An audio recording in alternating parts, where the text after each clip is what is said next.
Hello everyone, welcome back to my channel. ये आपका economics है क्लास 9th का बिहार बोर्ड का और इकाई 5। जिस तरह की आप देख रहे हैं कृषि खाद्यान्न सुरक्षा एवं गुणवत्ता। अब जब भी मैं आप लोगों के लिए क्लास बनाने बैठती हूँ तो इधर से हर चीज़ बेचने अभी ही जाएगा और बिल्कुल मेन रोड पे हमारा घर है, तो इन सब चीज़ों को इग्नोर करिएगा। पता नहीं इन लोगों को कैसे पता चलता है कि मैं अब क्लास शुरू करने जा रही हूँ, तो इन सब चीज़ों को इग्नोर करिएगा। यहाँ पर जो हम कृषि खाद्यान्न सुरक्षा एवं गुणवत्ता के बारे में समझेंगे, इसके पहले मैंने कल एक वीडियो आप लोगों को प्रोवाइड करवाया है। आप लोगों में से किसी ने अगर उसे नहीं देखा है तो ज़रूर देखिए, आपका बहुत सारा कॉन्सेप्ट क्लियर होगा। पूछे गए प्रश्नों के प्रकार को लेकर, पूछे गए सब्जेक्ट को लेकर, किस सब्जेक्ट से किस तरह से पूछा जा सकता है। इसमें से कई लोगों के इस प्रकार से कमेंट्स थे कि आपने नोटिफिकेशन या नोटिस नहीं देखा है कि 9th 10th से ही पूछा जाएगा। मैंने सब कुछ देखा है, लेकिन ये किसी को पता नहीं है बिहार सरकार क्या करेगी। जिनको ये पता है वो नोटिस के अनुसार पढ़ें, जिनको नहीं पता है वो चारों सब्जेक्ट पढ़ें। चलिए आगे बढ़ते हैं। यह है कृषि खाद्यान्न सुरक्षा एवं गुणवत्ता। बिल्कुल आराम से इसको समझिएगा, बिल्कुल आराम से, क्योंकि मैंने कल के वीडियो में बताया है कि इस एक्सरसाइज से मैक्सिमम प्रश्न पूछे गए हैं। तो किसी भी देश की आर्थिक समृद्धि किस पर निर्भर करती है, तो यह है उस देश की कृषि और उद्योग के विकास पर। उद्योग मतलब आपका हो गया धंधा, किसी प्रकार का रोजगार। तो किसी भी देश की जो आर्थिक समृद्धि है वहाँ की कृषि पर निर्भर करती है। जबकि हम लोग सब जानते हैं भारत एक कृषि प्रधान देश है, जहाँ की लगभग 64% जनसंख्या आज भी कृषि पर निर्भर है। उनकी जीविका 64% लोगों की जो जीविका है, यह 64% जनसंख्या जो है उनकी जीविका कृषि पर है, ये हम लोग जानते हैं। लेकिन ये महत्वपूर्ण नहीं है। उसके बाद भी जो कृषि प्रधान राज्य है भारत में, उसकी भी स्थिति दयनीय है। तो इसका कारण ये है कि जो कृषि के लिए जो अन्न होता है, जिसको कि बीज के रूप में प्रयोग करते हैं, रासायनिक खाद्य पदार्थ, जो नई तकनीक है जैसे कि वर्षा पर निर्भर करके खेती करना, अब बारिश नहीं हुई तो अकाल पड़ गया, इन सब चीज़ों का इसमें वर्णन किया गया है और काफ़ी महत्वपूर्ण आपका ये ऑब्जेक्टिव है। तो जिस प्रकार आपने देखा था 28 जनवरी को भी नरकसे के बारे में पूछा गया था, गरीबी के दुष्चक्र को लेकर। और यहाँ पर आपका प्रोफेसर MS स्वामीनाथन इसमें एक और महत्वपूर्ण नाम है। तो हो सकता है कि इस एक्सरसाइज से पिछले बार आपका नरकसे से पूछा गया, इस बार आपका MS स्वामीनाथन से पूछ दिया जाए, तो बिल्कुल ध्यान से इसको समझिएगा। अगला प्रश्न है आपका, अर्थव्यवस्था के आधार का स्तंभ क्या है। तो अर्थव्यवस्था के आधार का जो स्तंभ है, यानी जिसको हम लोग कहते हैं पाया, जिसको खंभा कहते हैं, वो तो पहला है कृषि, दूसरा है उद्योग। एक कृषि के रूप में इस तरह से स्तंभ खड़ा है, दूसरा ये उद्योग के रूप में, तभी यहाँ पर अर्थव्यवस्था बिल्कुल लेवल में रहेगी, टिकी रहेगी उस देश या उस राज्य की अर्थव्यवस्था। अगर कृषि बहुत अच्छी है और उद्योग बिल्कुल ऊपर नहीं है तो अर्थव्यवस्था इस तरह से डाउन हो जाएगी। इसीलिए जितना ये कृषि और उद्योग का स्तंभ ऊंचा रहेगा, अर्थव्यवस्था उस राज्य या उस देश की उतनी ही ऊंची रहेगी और उतना ही उस देश की अर्थव्यवस्था का विकास होगा। यहाँ पर आपको कृषि और उद्योग का विकास या उद्योग भी आपको याद रखना है। यहाँ पर अब आता है प्रश्न, किसने कहा कि कृषि भारत एवं बिहार के आर्थिक विकास का इंजन है। तो यह है प्रोफेसर MS स्वामीनाथन। और इसको इतना महत्वपूर्ण प्रश्न है कि इसको आप लोग बिल्कुल याद कर लीजिएगा। कृषि भारत एवं बिहार की आर्थिक विकास का इंजन है, ये प्रोफेसर MS स्वामीनाथन ने कहा था। यहाँ से एक प्रश्न निकलता है कि MS स्वामीनाथन कौन थे। तो ये प्रख्यात, जिसको कि कहते हैं विख्यात, विश्वविख्यात, सब कोई जानता है, जिनको जाने माने, ये प्रख्यात कृषि विशेषज्ञ एवं राष्ट्रीय किसान आयोग के अध्यक्ष थे। अब प्रोफेसर MS स्वामीनाथन से अगर उनको प्रश्न पूछना होगा तो आपसे इस प्रकार से भी पूछे जा सकते हैं कि MS स्वामीनाथन कौन थे। तो ये प्रख्यात कृषि विशेषज्ञ थे और राष्ट्रीय किसान आयोग के अध्यक्ष थे। क्योंकि अलग अलग जिस तरह की कई अर्थशास्त्री का नाम देकर पूछा जा रहा है, तो इस तरह से आपको कन्फ्यूजन क्रिएट किया जा सकता है। अगला प्रश्न आपका है, भारतीय कृषि का राष्ट्रीय आय में कितना प्रतिशत योगदान है। तो मैंने आपको कल भी ये बताया था कि राष्ट्रीय आय जो है, जो सालाना राष्ट्रीय आय भारत सरकार का होता है, जिसमें इनकम टैक्स हुआ, अब तो GST वगैरह आप देख रहे हैं, कुछ भी हो, उसमें सबसे अधिक जो योगदान है वो है कृषि का। 20% है राष्ट्रीय आय का औसतन, इतना है आपके कृषि का। इतना हिस्सा जो है कृषि प्रदान करती है भारत सरकार को। और ग्रामीण भारत जो है वो 80% श्रम शक्ति को रोजगार देती है। तो महत्वपूर्ण ये प्रश्न है कि ग्रामीण भारत में, यानी भारत में जितने गांव हैं, गांव भारत के राज्य में जो गांव हैं, गांव में 80% लोगों को रोजगार सिर्फ और सिर्फ कृषि देती है। तो आप समझ सकते हैं कि भारत में कृषि कितना महत्वपूर्ण है, इसीलिए भारत को कृषि प्रधान देश कहा गया है। अब यहाँ आपका प्रश्न है, आर्थिक दृष्टि से भारत के पिछड़े राज्यों में सबसे बड़ा राज्य कौन सा है? क्योंकि सिर्फ एक राज्य भारत ही नहीं है जो कि आर्थिक दृष्टि से पिछड़ा है, भारत के ऐसे कई राज्य हैं जो आर्थिक दृष्टि से पिछड़े हैं। तो महत्वपूर्ण प्रश्न ये निकल के आता है कि आर्थिक दृष्टि से भारत के पिछड़े राज्यों में सबसे बड़ा राज्य, तो सबसे बड़ा राज्य आपका बिहार है। जबकि बिहार भी एक बिहार जो है, बिहार में कृषि ही एक मुख्य व्यवसाय है। बिहार की जो कुल आय है उसका बहुत बड़ा हिस्सा कृषि है और बिहार भी एक कृषि प्रधान राज्य है, जिस प्रकार भारत एक कृषि प्रधान देश है। बिहार का प्रधान व्यवसाय क्या है? कृषि है। का कितना प्रतिशत जनसंख्या गाँव में निवास करती है? 80% जनसंख्या गांव में निवास करती है। भारत में पिछड़ी जातियां तो है ही, ये कहा है डॉक्टर क्लाउस्टन ने। इसको समझिएगा कि भारत में पिछड़ी जातियां तो है ही, यहाँ पिछड़े हुए उद्योग भी हैं और दुर्भाग्यवश कृषि उनमें सबसे अधिक पिछड़ी है। ये किसने कहा है? ये डॉक्टर क्लाउस्टन ने कहा है। ये महत्वपूर्ण कोटेशन है, इसको भी आपको याद रखना होगा क्योंकि कोटेशन से भी प्रश्न पूछे ही जाते हैं। अगर आपके इकोनॉमिक्स से 20 प्रश्न पूछे जाते हैं तो उसमें 1 या 2 आपके कोटेशन होंगे। अगला प्रश्न आपका है, बिहार राज्य की मुख्य खाद्य फसल कौन सी है? तो गेहूं और धान है बिहार राज्य की मुख्य फसल। अब जो आपका अगला प्रश्न है, ये आपने हिस्ट्री में भी पढ़ा है, बिहार बोर्ड के हिस्ट्री में 9th 10th में। इसीलिए अब मुझे भी ऐसा लगने लगा है कि सामाजिक अध्ययन में आपको चारों सब्जेक्ट पर पकड़ बनानी चाहिए। तो ये जो है आपका फसल एवं ऋतु के आधार पर कृषि को कितने वर्गों में विभाजित किया गया है? तो 4 वर्गों में, भदई, अगहनी, रबी और गर्मा। इस चारों फसल को आपने याद कर लिया, भदई, अगहनी, रबी और गर्मा। पहले भादव आता है, फिर आसिन, कार्तिक, अगहन, फिर आपका ये रबी फसल आ गया, अगहन के बाद वाला, फिर जब गर्मी आती है तो गर्मा फसल। अब इसको हम थोड़ा सा डिटेल में समझेंगे जिससे कि आपको याद हो जाए। मैं जो भी बोलूँगी उसको बिल्कुल ध्यान से सुनिएगा, तो आपको बस वीडियो देखकर ही याद हो जाएगा। अब आगे बढ़ते हैं। अब देखिए यहाँ पे पहला आपका शुरू हो गया भदई फसलें। इस फसल को शरदकालीन फसल भी कहते हैं, शरद यानी सर्दियों में। अब इसको ऑप्शनल भी याद आपको रखना होगा कि इसको और क्या कह सकते हैं। आपका यहाँ पर भदई फसल के बारे में दिया हुआ है कि इसे कब बोया जाता है, तो मई जून में। यानी कि स्टार्ट आपने भदई फसल से किया और आपका जो ये मंथ स्टार्ट हुआ है मई से, तो आपको मई जून में ये भदई फसल बोया जाता है और ये तैयार होता है अगस्त सितंबर में। अब यहाँ से आपको जोड़ना है मई जून, एक महीने के बाद, यानी कि हो सकता है आखिरी मई शुरुआती जून, इसलिए दोनों महीने को ऐड किया गया है।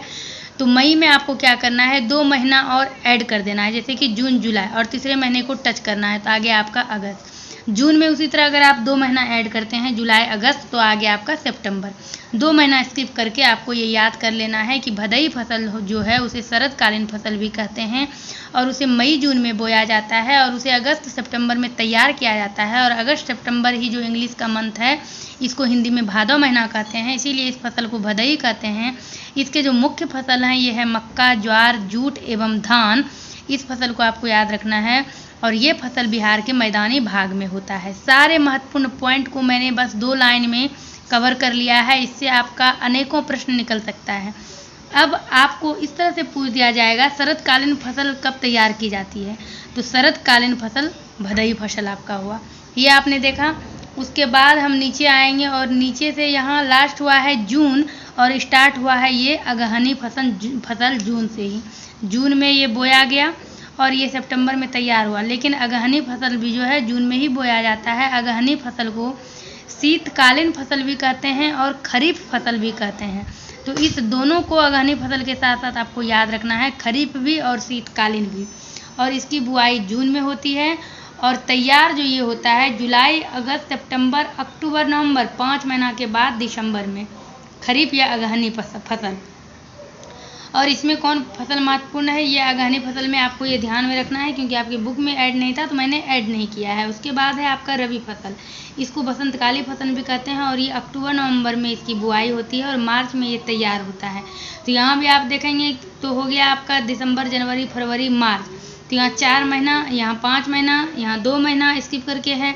बुआई हुआ अक्टूबर नवंबर में, तैयार करना हो गया आपका मार्च में। और इसका जो महत्वपूर्ण फसल है ये है आपका गेहूँ, चना, जौ, खेसारी, मटर, मसूर, अरहर, सरसों आदि। यानी कि उन सारी चीज़ों को आप माइंड में सेट कर लीजिएगा, जिसका एक बार तैयार होने के बाद या तो दलहन के रूप में, तिलहन के रूप में, इस तरह से ये है आपका रबी फसल, जो कि बसंतकालीन ऋतु में तैयार की जाती है, बसंतकालीन ऋतु में तैयार की जाती है और अक्टूबर नवंबर में इसकी बुआई होती है।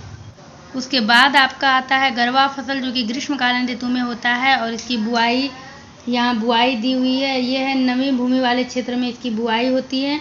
और इसमें जो है आपका ग्रीष्मकालीन दिया हुआ है, तो और इसमें समय आपका नहीं दिया है, तो आपको ये अंदाज़ा लगाना है कि जब मार्च में ये तैयार हुआ तो ग्रीष्मकालीन तो बसंत ऋतु मार्च तक रहती है, उसके बाद तो ग्रीष्म ही आता है, तो आपको अंदाज़ा लगाना है। और ये इसका जो मुख्य फसल होता है ये हरी सब्जी होती है, तो ये कब बुआई होगी और कब तैयार होगी तो इसलिए इसमें नहीं दिया गया है, क्योंकि इसमें विशेष स्थान सब्जी का दिया गया है और सब्जी को उखाड़ कर तैयार नहीं किया जाता है। सब्जी में आते जाता है फूल फल और उसको तोड़कर बेचा जाता है। फिर भी यहाँ पर 2 चीज़ और ऐड किया गया है, धान और मक्का। ये आपके महत्वपूर्ण फसल थे। उसके बाद आपको फसल के प्रकार में एक खाद्य फसल और नकदी फसल, इस दोनों फसल को भी याद रखना है। और खाद्य फसल आप समझ रहे हैं जिसको खाते हैं गेहूँ, धान, मक्का, जौ, महुआ, ज्वार, बाजरा, चना, अरहर, ये सब। और नकदी फसल क्या हुआ कि जिसको कि आप बिना किसी मेहनत के, बिना तैयार किए हुए, यानी खेत से भी आप उसको बेच सकते हैं, खेत से जो बेचा जा सके उसको ही नकदी फसल कहते हैं। जैसे कि आपका हो गया केतारी, ईख जिसको कहते हैं, जूट हो गया, तिलहन यानी कि सरसों, चिकना, ये सब आप खेत से तैयार करके बेच सकते हैं। दलहन भी आप खेत से बेच सकते हैं, मिर्च भी तोड़कर खेत से बेच सकते हैं, आलू, प्याज, ये सब। तो इन सब को नकदी फसल के रूप में हम लोग जानते हैं। अगला प्रश्न है आपका, राज्य की कुल कितनी कृषि भूमि पर रबी की खेती की जाती है? तो 1/3 भूमि पर रबी की ही खेती की जाती है। राज्य में, किस राज्य में? बिहार राज्य में। कैलोरी युक्त भोजन की आवश्यकता प्रतिदिन। अब ये समझिएगा कैलोरी, क्योंकि एक कमेंट भी आया था कि मैम ये कैलोरी क्या है, इसको क्या मतलब कैसे लोग ग्रहण करते हैं। तो कैलोरी आप पौष्टिक भोजन के रूप में आप कैलोरी को ग्रहण करते हैं और हर दिन आपके शरीर में कैलोरी की आवश्यकता होती है। जैसे मान लीजिए आपने किसी व्रत को किया और उस व्रत में आपने फास्टिंग की और फास्टिंग में आपने नमक तो नहीं खाया, दाल सब्जी तो नहीं खाई, लेकिन उसके बदले आपको कुछ ऐसी चीज़ों को लेना होगा जिसमें कि कैलोरी हो, यानी कि कैलोरी युक्त भोजन। आपके शरीर में कैलोरी रहेगी। फैट एक अलग चीज़ है, कार्बोहाइड्रेट अलग चीज़ है, विटामिन अलग चीज़ है, कैलोरी अलग चीज़ है। कैलोरी जो आपके शरीर में बहुत एक्टिव रहता है, वो बहुत तेज़ी से अर्न भी होता है और बहुत तेज़ी से बर्न भी होता है। तो जैसे कि आप अधिक तेल का प्रयोग कर रहे हैं तो उसको हानि ना हो तेल को खाने से, तो आपको कैलोरी बर्न करना होगा, चाहे आप टहल के करिए या जैसे भी करिए, योग करके करिए। तो अब ऐसा ना हो कि आप बिल्कुल टहल रहे हैं और बहुत योग काम सब कुछ कर रहे हैं, लेकिन जितना आपके शरीर में कैलोरी की आवश्यकता है आप उतना कैलोरी ग्रहण नहीं कर रहे हैं, तो आपको परेशानी हो जाएगी और आप अधिक दिनों तक, अधिक समय तक खड़े नहीं रह पाएंगे। तो ये है आपका कैलोरी। अब यहाँ पर है कि जो महिलाएं घर में काम करती है उस महिलाओं को भी प्रतिदिन 3100 कैलोरी की आवश्यकता होती है, यानी कि पौष्टिक भोजन की। जो ऑफिस में लोग काम करते हैं या फिर अध्यापक, इनको 2600 कैलोरी की आवश्यकता होती है। अब इस दोनों में फ़र्क समझिएगा। ऑफिस में काम करने वाले जो व्यक्ति हैं या फिर जो अध्यापक हैं, वो जो काम कर रहे हैं वो मेंटली अधिक काम कर रहे हैं, फिजिकली बिल्कुल कम। लेकिन जो महिलाएं घर में काम कर रही है वो फिजिकली ज़्यादा कर रही है, तो इनको अधिक कैलोरी की आवश्यकता है। 500 कैलोरी का फ़र्क है, आप समझ रहे हैं। उसके बाद फिर आपका है सामान्य सक्रिय व्यक्ति, सामान्य, अधिक सक्रिय नहीं। ये डॉक्टर, इंजीनियर, दर्जी, ये सब जो डॉक्टर, इंजीनियर, दर्जी, इन सब का जो ये सब जो एक्टिव होते हैं, जो सक्रिय होते हैं, सामान्य होते हैं, ना अधिक ना कम, नॉर्मल, क्योंकि इनको मेंटली और फिजिकली दोनों वर्क करना होता है। ये लोग मेंटली ज़्यादा काम करते हैं, तो इनको बस 3000 कैलोरी की आवश्यकता होती है और ये प्रतिदिन की बात है और ये महत्वपूर्ण है, ये आपको ये भी याद रखना होगा। लेकिन जब आप किसी मजदूर की बात करते हैं तो वो श्रमिक व्यक्ति, तो उनको रोज़ 3600 कैलोरी की आवश्यकता होती है। सबसे अधिक कैलोरी की आवश्यकता निम्नलिखित में से किसे होती है? आपको दे दिया जाएगा ऑप्शन में, घर में काम करने वाली स्त्रियों को, ऑफिस में काम करने वाले व्यक्ति को, समान सक्रिय व्यक्ति को, औद्योगिक श्रमिक व्यक्ति को। सबसे अधिक औद्योगिक श्रमिक व्यक्ति को कैलोरी की आवश्यकता होती है।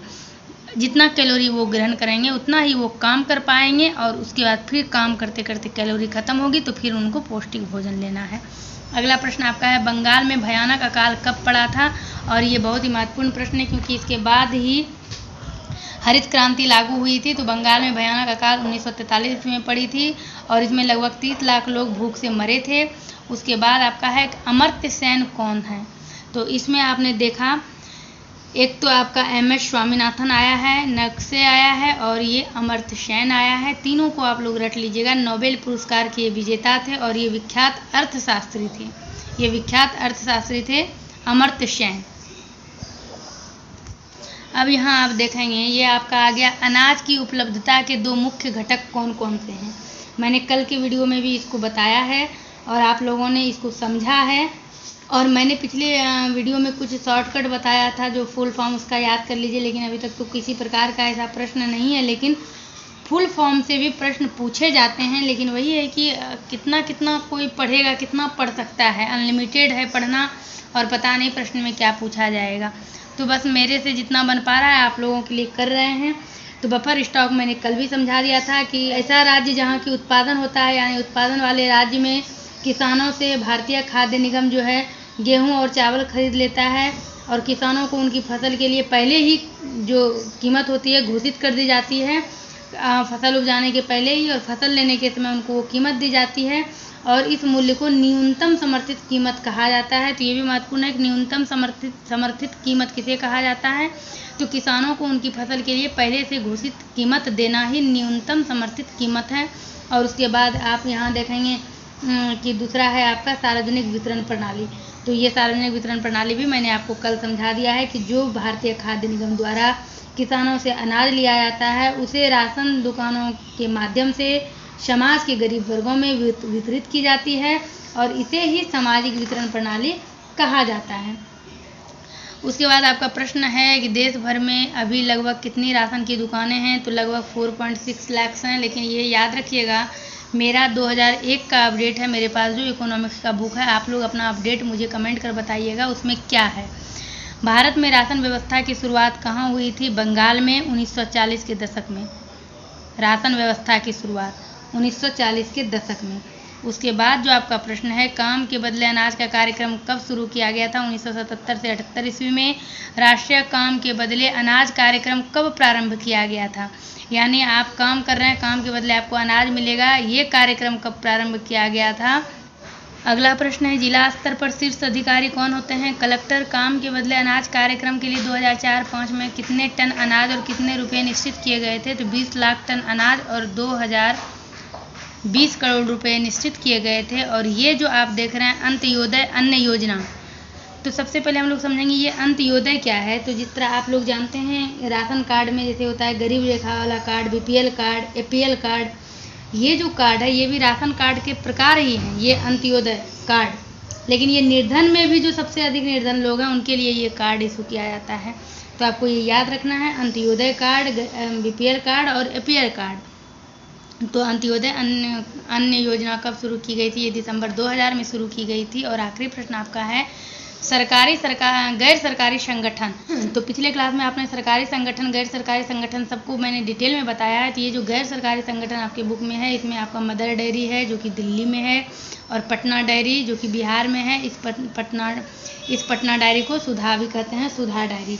तो इसके सारे महत्वपूर्ण आपके जो थे प्रश्न मैंने निकाला है। और बाकी आप इसमें भी जब जाएंगे, आपके बुक में जो लास्ट में सारांश आपके बुक के लास्ट में सारांश दिया होता है, तो उसमें भी सारी चीज़ को शॉर्ट में दिखाया गया है। और जो आपका ऑब्जेक्टिव में प्रश्न है, एक बार उसको ज़रूर देखिएगा। उसमें भी बहुत अच्छे तरीके से बिहार वासियों के जीवन निर्वाह का मुख्य साधन क्या है? तो कृषि है। राज्य में सर्वाधिक महत्वपूर्ण सिंचाई साधन क्या है? कुएँ और नलकूप है, नहर, नदी, तालाब, 4 ऑप्शन है। बाढ़ से राज्य में बर्बादी होती है किसकी? फसल की, आवास की, मनुष्य एवं मवेशी की, इन सभी की। इस तरह से बहुत महत्वपूर्ण प्रश्न दिए हुए हैं। और एक प्रश्न है, शीतकालीन कृषि किसे कहा जाता है? देखिए, मैंने अभी प्रश्न नहीं देखा था आपका, लेकिन शुरू में मैंने बताया था कि इस तरह से भी पूछा जा सकता है। तो जो आपका प्रश्नावली होता है उसको देखकर आपको ये अंदाज़ा मिल जाता है कि प्रश्न किस प्रकार से पूछे जा सकते हैं। तो प्रश्नावली को भी एक बार ज़रूर देख लीजिएगा, महत्वपूर्ण सारे प्रश्न हैं। तो उम्मीद करते हैं आपके लिए क्लास हेल्पफुल रहा होगा। कुछ मदद मिला हो तो क्लास को लाइक करिएगा, कमेंट कर अपनी प्रतिक्रिया दीजिएगा। चैनल पर नए हैं सब्सक्राइब करिएगा, और प्ले लिस्ट में बाकी आपको सारे वीडियो मिल जाएंगे, एक बार चेक कर लीजिएगा। मिलते हैं आपसे अपने अगले वीडियो में।